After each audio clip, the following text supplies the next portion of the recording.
എല്ലാ കൂട്ടുകാർക്കും ശുഭരാത്രി നേർന്നുകൊണ്ട് നമുക്ക് സേതുവിന്റെ പല്ലവിയുടെയും നാളത്തെ നല്ലൊരു പ്രൊമോ വിശേഷം കേട്ടാലോ. അതിനു മുമ്പായിട്ട് ആദ്യമായി കാണുന്നവരുണ്ടെങ്കിൽ ചാനൽ ഇഷ്ടപ്പെട്ട ഒന്ന് സബ്സ്ക്രൈബ് ചെയ്യാൻ മറക്കരുത്. വീഡിയോ ഇഷ്ടപ്പെടുവാണെങ്കിൽ ലൈക്ക് തരാനും മറക്കരുത് കേട്ടോ. അപ്പൊ നമുക്ക് നേരെ നമ്മുടെ വിശേഷത്തിലേക്ക് പോയല്ലോ. അങ്ങനെ നാളത്തെ വിശേഷം നമ്മൾ കാണുന്ന അവസാനം ആ വലിയ രഹസ്യമൊക്കെ സേതുവും പല്ലവിയും ഒക്കെ തിരിച്ചറിയുവാണ്. ഇത്രയും കാലം പ്രതാപനെ ഒളിപ്പിച്ചു വെച്ച ആ രഹസ്യങ്ങളൊക്കെ മറന്നീക്കി പുറത്തു വരുവാണ്. ഇന്ന് തന്നെ നമ്മൾ കണ്ടു. അവസാനം പല്ലവീനെ കാണാൻ വേണ്ടിയിട്ട് ഇന്ദ്രൻ പൊന്നുമടത്തിലേക്ക് വരുവാണ്. വെറുതെ അല്ല വരുന്നത്, ഒരു കൊട്ട ഫ്രൂട്ട്സ് ഒക്കെ ആയിട്ടാണ് വരുന്നത്. അങ്ങനെ വന്നിട്ട് അവനങ്ങോട്ട് പൊന്നുമടത്തിലേക്ക് കയറാൻ തുടങ്ങി കഴിഞ്ഞപ്പോഴത്തേനും സേതുവും പൂർണിമയും കൂടെ അവനെ തടയുവാണ്.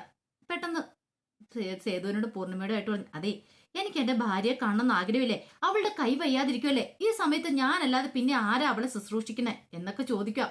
ഇത് കേട്ട പൂർണിമ പറഞ്ഞു, ഇന്ദിര നീ വെറുതെ വന്ന് പ്രശ്നം ഉണ്ടാക്കരുത്, പോകാൻ നോക്കാൻ പറയണേ. അങ്ങനെ പറയരുത് പൂർണ്ണാമേ. പൂർണ്ണാമ ഒരു അമ്മയല്ലേ, അമ്മയ്ക്ക് അറിയത്തില്ലേ വിഷമങ്ങളും വേദനകളും ഒക്കെ. ഇനി ഞാൻ പ്രത്യേകിച്ച് പറഞ്ഞു തരേണ്ട കാര്യമുണ്ടോ? എന്റെ ഭാര്യയ്ക്ക് ഒരു ആവശ്യം വന്നാൽ പിന്നെ ഞാൻ വേണ്ട ഇങ്ങോട്ട് ഓടി വരാനായിട്ട്.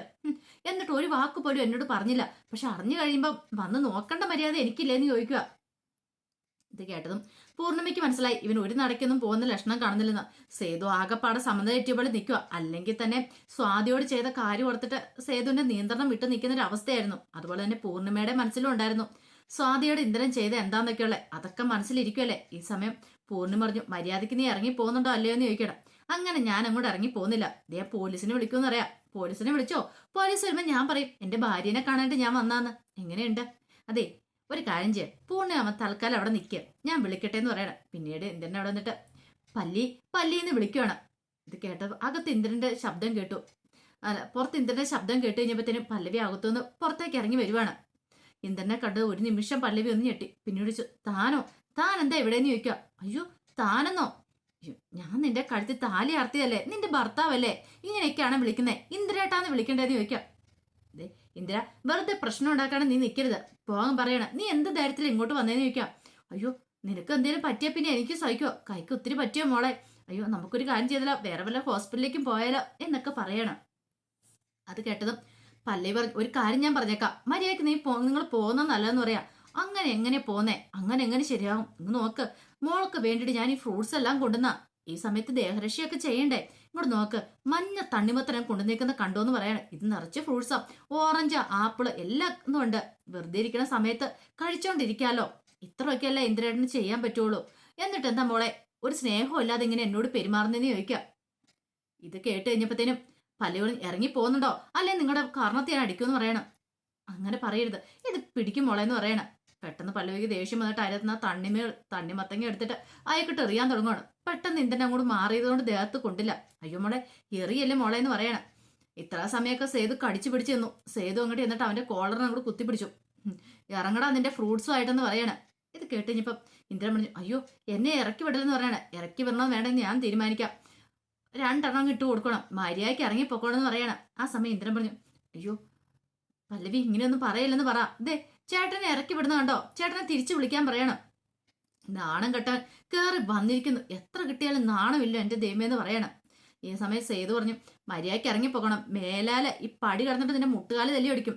മുമ്പത്തേനും ഞാൻ മറന്നിട്ടില്ല, നിനക്ക് ടല്ലേലും ഞാനൊന്ന് ഓങ്ങി വെച്ചിരിക്കാന്ന് പറയണം. ഒരുത്തരിട്ടുള്ള കൊടുത്തിട്ടുണ്ട് പ്രതാപനിട്ട്, അടുത്തതിന് നിനക്കിട്ടാന്ന് പറയണം. തല്ലുകൊണ്ട് ചാവണ്ടെങ്കിൽ പോടാ, തലയ്ക്ക് ഭ്രാന്താണെങ്കിൽ നീ വല്ല ഭ്രാന്താസ്ത്രം പോയി കിടക്ക, ഇവിടെ വന്നിട്ട് കാര്യമില്ലെന്ന് പറയണം. ഇത് കേട്ടത് ഇന്ദ്രൻ പറഞ്ഞു, അങ്ങനെ ഞാൻ അങ്ങനെ ഒഴിഞ്ഞു പോകുന്നു തോന്നുന്നുണ്ടാ നിനക്ക്? ഒരു കാരണവശാലും ഇല്ല.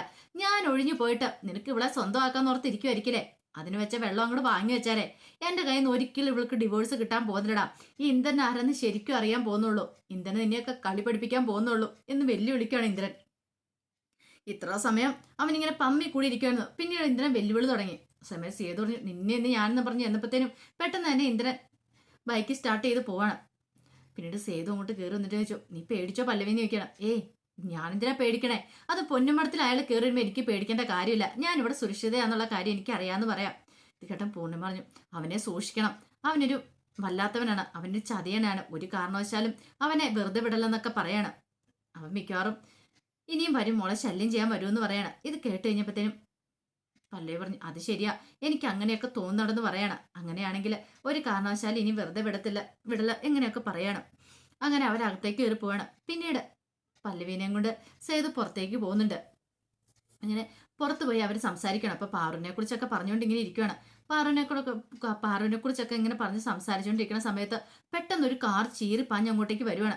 ചീറിപ്പാഞ്ഞ് വന്നിട്ട് അവരെ ഇടിച്ചു തെറിപ്പിക്കാൻ ശ്രമിക്കുക. പെട്ടെന്ന് തന്നെ പല്ലവിയുടെ കൈയും പിടിച്ചുകൊണ്ട് സേതു അങ്ങോട്ട് നീങ്ങിയത് കൊണ്ട് രക്ഷപ്പെട്ടു. അല്ലായിരുന്നെങ്കിൽ എന്തെങ്കിലും ഒരു അപകടം സംഭവിച്ചാനും. ആ സമയത്ത് പല്ലവി പറഞ്ഞു, സേതുവേട്ടാ ഇതത്ര ശരിയായിട്ട് തോന്നുന്നില്ലെന്ന് പറയണ. എന്താ കാര്യം എന്താന്ന് ചോദിക്കും. എനിക്ക് പല പല സംശയങ്ങളും ഉണ്ടെന്ന് പറയണ. എന്ത് സംശയം?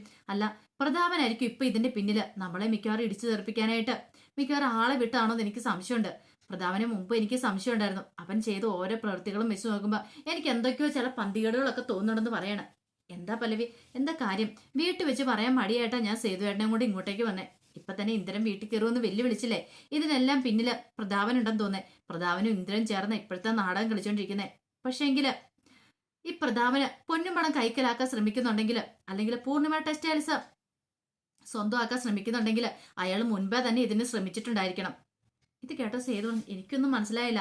എന്താ പല്ലവി ഉദ്ദേശിക്കുന്നത്? പല്ലവിയുടെ മനസ്സിൽ എന്തോ വിങ്ങുന്നുണ്ടല്ലോ പറയാ. അത് സേതുവേട്ടാ കുറെ കാലങ്ങളായിട്ട് ഞാൻ മനസ്സിൽ സൂക്ഷിച്ചുകൊണ്ടിരുന്ന ഒരു കാര്യമാണ്. ഇനിയെങ്കിലും അത് സേതുവേട്ടനോട് പറഞ്ഞില്ലെങ്കിൽ അപകടമാണെന്ന് എനിക്ക് തോന്നുന്നു. അതുകൊണ്ടാണ് ഇപ്പൊ ഈ സമയത്ത് ഞാൻ പറയണേന്ന് പറയാണ്. എന്താ കാര്യം? ഇപ്പൊ ഈ വന്ന വണ്ടി എന്നെ മാത്രമല്ല സേതുവേട്ടന് ഉന്നം വെച്ച് വന്നാണ്. സേതുവേട്ടനെ തകർക്കാൻ വേണ്ടിയിട്ട് അങ്ങനെ പ്രതാപം വിചാരിക്കുന്നുണ്ടെങ്കിൽ അതിനർത്ഥം എന്താ? സേതുവേട്ടൻ ആ പൊന്നുമടത്തിലുണ്ടെങ്കിൽ അവന്റെ കളികളൊന്നും നടക്കില്ലെന്ന് അവന് ബോധ്യമുള്ളതുകൊണ്ടല്ലേ അങ്ങനെ ചെയ്യുന്നേ. ഇതിവിടെ സേതു അത് ശരിയാ. സേതുവേട്ടൻ അവിടെ ഉണ്ടെങ്കിൽ പെങ്ങന്മാരെ തൊടാൻ പറ്റില്ല, പൊന്നുമടൊന്നും സ്വന്തമാക്കാൻ പറ്റില്ല. അങ്ങനെയാണ് സേതുവേട്ടനെ ഒഴിവാക്കണം. അതിന് വേണ്ടിയിട്ടുള്ള പരിപാടി ഇപ്പം കാഴ്ചവെച്ചെന്ന് തോന്നേ. സേതുവേട്ട സൂക്ഷിക്കണം എന്ന് പറയാം. അതൊക്കെ പോട്ടെ, നിന്റെ മനസ്സിലുള്ള ആ കാര്യം എന്താന്ന് വെച്ചാൽ പറ. അത് പിന്നെ എത്രമാത്രം സത്യമുണ്ട കാര്യമാണെന്ന് എനിക്കറിയില്ല. പക്ഷേങ്കിൽ എനിക്ക് ചില സംശയങ്ങളൊക്കെ ഉണ്ട്. സേതുവേണ്ട അച്ഛന്റെ മരണത്തിന് പിന്നിൽ എന്ന് പറയണേ. അച്ഛന്റെ മരണത്തിന് പിന്നിൽ നീ എന്തൊക്കെയാ പറയണേ? അച്ഛന് നെഞ്ചുവേദന വന്നല്ലേ മരിച്ചേ? അതെ, നെഞ്ചുവേദന വന്നാ മരിച്ചേ. ആ സമയത്ത് ഹോസ്പിറ്റലിൽ കൊണ്ടുപോയ ആളാരാ? ഈ പറയുന്ന പ്രതാപനല്ലേ?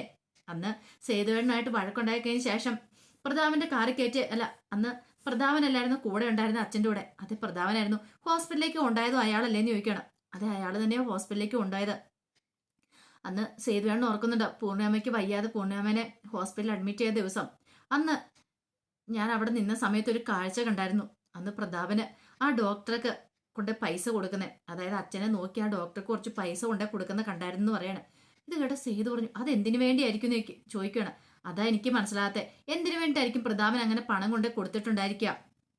ഒരു പക്ഷേങ്കിൽ എന്തേലും മറയ്ക്കാനായിരിക്കില്ലേ ഡോക്ടർക്ക് പൈസ കൊണ്ടേ കൊടുത്തിരിക്കുന്നത്? അങ്ങനെയാണെങ്കിൽ ഒരു പക്ഷേ ഇനിയിപ്പോൾ അച്ഛനെ ഇല്ലാതാക്കിയത് ആ ഡോക്ടറും പ്രതാപനും ഒക്കെ ചേർന്നിട്ടാണോ എന്ന് ചോദിക്കുകയാണ്. ഇത് കേട്ടതും സേതുവിന് മനസ്സിൽ ചില സംശയങ്ങളൊക്കെ ഉണ്ടാകുന്നുണ്ട്. അല്ലെങ്കിൽ അച്ഛൻ എത്ര പെട്ടെന്ന് മരിക്കും സേതുവിന് തോന്നുന്നുണ്ടോ? സേതുവിനെ ഉപദ്രവിച്ചിട്ടൊന്നുമില്ല, എല്ലാം കള്ളത്തരമാണ് പ്രതാപൻ പറഞ്ഞുകൊണ്ടിരുന്നത്. അതിനർത്ഥം എന്താ? അയാളും പ്രതാപനും ചേർന്ന് നടത്തിയ നാടകമാണെന്നല്ലേ? ഇത് കേട്ടപ്പോൾ സേതു, അങ്ങനെയാണെങ്കിൽ ഒറ്റ ഒരുത്തനെ ഞാൻ വെറുതെ വിടത്തില്ലെന്ന് പറയണം. അങ്ങനെയാണെങ്കിൽ കാണിച്ചു കൊടുക്കാം. ഈ സേതു ആരെന്ന് പ്രതാപനെ കാണിച്ചു കൊടുക്കുന്നുണ്ട്. നീ കേറ് പല്ലവി, ഞാൻ നിന്നെ വീട്ടിലാക്കിയിട്ട് എനിക്ക് ഒരിടം വരെ പോകാനുണ്ടെന്ന് പറയണം. അല്ല സേതുവേട്ട, അത് പിന്നെ കൂടുതലൊന്നും പറയണ്ട, കേറാൻ പറയണം. അങ്ങനെ സേതു വണ്ടിയിലേക്ക് കയറി. പിന്നീട് പല്ലവീനെ കൊണ്ട് പൊന്നുമടത്ത് വിടുവാണ്. അതിനുശേഷം അവൻ സേതു നേരെ പോകുന്ന ഹോസ്പിറ്റലിലേക്കാണ്. ഹോസ്പിറ്റലിൽ നേരെ ഡോക്ടറെ കാണാൻ വേണ്ടി ചെല്ലുവാണ്. അങ്ങനെ ഡോക്ടറെ കാണാനായിട്ട് കയറി ചെന്ന് കഴിഞ്ഞപ്പോഴത്തേനും ഡോക്ടർ ആരാ എന്താ ഏതാന്നൊക്കെ ചോദിക്കുകയാണ്. ഇത് കേട്ടപ്പോൾ സേതു പറഞ്ഞു, ഞാൻ മാധവ മേനന്റെ മകനാണ് പൊന്നുമടത്തലെന്ന് പറയണേ. ഇത് കേട്ടതും അയാളൊന്ന് ഞെട്ടി. സത്യം പറ ഡോക്ടറെ, എന്റെ അച്ഛനെ നിങ്ങൾ കൊന്നല്ലേന്ന് ചോദിക്കുകയാണ്. ഇത് കേട്ടപ്പോൾ വെച്ചു, താൻ എന്തൊക്കെ നോൺസെൻസ് വർത്താനോട് പറയുന്നത്? ഇറങ്ങിപ്പോടോ എന്റെ ക്യാബിനെന്ന് പറയണം. ഇറങ്ങിപ്പോനോ? സത്യം അറിയാതെ ഞാൻ പോകത്തില്ല എന്ന് പറയണം. എനിക്കൊരു കാര്യം ഉറപ്പാ, ആ പ്രതാപം നിങ്ങൾ കൊണ്ട് പണം കൊണ്ട് തന്നിട്ടുണ്ടെങ്കിൽ അത് എന്തിനു വേണ്ടിയിട്ടാ? സത്യം പറഞ്ഞു, അല്ലെങ്കിൽ നിങ്ങളെ ശരിയാക്കുമെന്ന് പറയണം. അവസാനം ഡോക്ടർ പറഞ്ഞു, എനിക്കൊന്നും അറിയില്ല എന്ന് പറയണം. അപ്പോഴത്തേക്കും അവിടെ നിന്നൊരു കത്രിക എടുത്തിട്ട് അയാളെ കുത്താനായിട്ട് ചെല്ലുവാണ്. സത്യം പറഞ്ഞില്ല, ഇപ്പം നിന്റെ നെഞ്ചിൽ കൂടെ ഇത് ഞാൻ കുത്തി ഇറക്കുമെന്ന് പറയണം. അയ്യോ എന്നെയും ചെയ്യല്ല, ഞാൻ പറയാന്ന് പറയണം. അതിനുശേഷമാണ് പറയുന്നത്, നെഞ്ചുവേദനയല്ലായിരുന്നു, നെഞ്ചുവേദന വന്നപ്പോൾ ഗുളിക കഴിച്ചിട്ടുണ്ടായിരുന്നു. അത് മാത്രമല്ല വേറൊരു മെഡിസിൻ മാറി കൊടുത്തിട്ടുണ്ടായിരുന്നു. അത് പ്രതാപന്, അത് പുറത്തറിയാതിരിക്കാൻ വേണ്ടിയിട്ടാണ് പ്രതാപൻ എനിക്ക് പണം തന്നെന്ന് പറയണം. ഇത് കേട്ടതും സകല നിയന്ത്രണം വിട്ടുപോയി. അത്രേ സമയം സേതു ഒരു സ്വപ്നത്തിൽ പോലും പ്രതീക്ഷിച്ചില്ല. അങ്ങോട്ട് വരും പോലെ അങ്ങനെയൊന്നും ആയിരിക്കില്ല എന്നൊരു പ്രതീക്ഷ ഉണ്ടായിരുന്നു. പക്ഷെ സേതുവിന്റെ എല്ലാ പ്രതീക്ഷകളും താടോന്ന് പറഞ്ഞുപോയി. സേതു ഡോക്ടറെ ഇടിച്ച് ഇഞ്ച പരുവാക്കിയിട്ട് അവിടെ നിന്ന് നേരെ ഇറങ്ങുവാണ്. നേരെ പ്രതാപനെ കാണാനായിട്ട് അങ്ങോട്ട് ചെല്ലുന്നേ. അപ്പൊ ഇത്രയും കാലം അച്ഛൻ സ്വാഭാവികമായിട്ട് മരിച്ചാന്ന് വിചാരിച്ചിരുന്ന താനൊക്കെ മണ്ടന്മാര് അച്ഛനെ ഇല്ലാതാക്കിയിട്ട് ആ പ്രതാപൻ എല്ലാം കൈക്കലാക്കാൻ ശ്രമിക്കുമായിരുന്നു. പിന്നീട് പ്രതാപന്റെ വീട്ടിലേക്ക് ഒരു കൊടുങ്കാറ്റ് പോലെ സേതു അങ്ങോട്ട് കയറി ചെല്ലുവാണ്. കോളിംഗ് ബെൽ അടിച്ചു കഴിഞ്ഞപ്പോഴത്തേനും വന്ന് കഥ തുറന്ന് പ്രതാപനായിരുന്നു. ഓച്ചെന്ന് അവന്റെ കോളറിനോട് കയറി കുത്തിപ്പിടിക്കണം. പിന്നെ അവിടെ സേതുവിന്റെ സംഹാര താണ്ഡവമായിരുന്നു. പത്മജ ഇടയ്ക്കേറി വന്നു. എന്താ എന്താ സേതു കാണിക്കണമെന്ന് ചോദിക്കുക. എന്താന്നോ എന്താന്ന് നിനക്ക് അറിയത്തില്ലേ, നിങ്ങളെ ഭർത്താവിനെ ഞാൻ ജീവനോടെ വെക്കില്ല എന്ന് പറയണം. പിന്നെ കുറെ അടിയിടിയെല്ലാം കൊടുത്തു. അവസാനം പ്രതാപനാണെങ്കിൽ ചത്തോ ചത്തില്ല എന്നൊരു അവസ്ഥയിലെത്തി. ആ സമയം പത്മജ പറഞ്ഞു, ഒന്നും ചെയ്യില്ല പ്രതാപേട്ടനെ, ഒന്നും ചെയ്യില്ലെന്ന് പറയണം. ചെയ്യില്ലെന്നോ, എന്റെ അച്ഛനെ കൊല്ലാനായിട്ട് നിന്നവനാ ഇവനെ ഞാൻ വെറുതെ ഉണ്ടെന്നാണ് പറയണേ. ഇവനെ ഇപ്പൊ തന്നെ ഞാൻ പോലീസിൽ ഏൽപ്പിക്കുമെന്നൊക്കെ പറഞ്ഞിട്ട് സേതു അവിടെ കിടന്ന് ഭയങ്കരമായിട്ട് രൂക്ഷമായിട്ട് കിടന്ന് രൂക്ഷമായിട്ട് പറയുക മാത്രമല്ല നല്ലത് കൊടുക്കുകയാണ്. അവസാനം മരണത്തോട് മല്ലടിച്ച് കിടക്കുവാണ് പ്രതാപന്. പറഞ്ഞു, നിന്നെ ഞാൻ വെറുതെ വിടുത്തില്ല, നിന്നെ കൊന്നു കളയെന്ന് പറയണം. ആ സമയത്ത് സേതുവിന്റെ കാൽക്കരയിലേക്ക് വന്ന് പത്മജ വീട്ട് പറഞ്ഞു, സേതു ദൈവത്തെ ഓർത്ത് അങ്ങനെയൊന്നും ചെയ്യരുത്, എനിക്ക് ഈ കാര്യങ്ങളൊന്നും അറിയത്തില്ല, എന്റെ പ്രതാപേട്ടനെ വെറുതെ വിടണം, എനിക്ക് ആരും ഇല്ല എന്നൊക്കെ പറയണം. ഇതിലൂടെ സേതു പറഞ്ഞു, ആരുമില്ലല്ലേ, എന്റെ പൂർണ്ണാമനെ അനാഥമാക്കിയത് ഇയാൾ ഒറ്റ ഒരുത്തനാന്ന് പറയണം. എന്നിട്ട് എല്ലാ സ്വത്തുക്കളും കൈയടക്കാൻ ശ്രമിച്ചു. എന്നിട്ട് അയാൾ ഇരിക്കുന്നത് കണ്ടില്ലേ, ഇയാൾക്ക് ഇനി ജീവനോടെ ഭൂമിയിൽ ഇരിക്കാനായിട്ട് അവകാശമില്ലെന്നൊക്കെ പറയണം. എല്ലാം കേട്ട് കഴിഞ്ഞപ്പോഴത്തേന് എന്ത് ചെയ്യണമെന്ന് അറിയില്ലാതെ പത്മജ നിൽക്കുകയാണ്. അപ്പൊ അതിന്റെ വിശേഷങ്ങളൊക്കെ ഇനി എന്തൊക്കെ സംഭവിക്കുമെന്ന് അറിയത്തില്ല. ഒരു പക്ഷേങ്കില് പ്രതാപനെ പോലീസ് കൊണ്ടുപോവോ, അതോ ഇനിയിപ്പോ സേതു അവനെ കൊന്നു കളയാന്ന് പോലും അറിയത്തില്ല. അപ്പൊ അതിന്റെ വിശേഷങ്ങൾക്കായി നമുക്ക് എല്ലാവർക്കും കാത്തിരിക്കാട്ടോ. ഒരിക്കൽ കൂടി എല്ലാവർക്കും ശുഭരാത്രി നേർന്നുകൊണ്ട് നിർത്തുന്നു.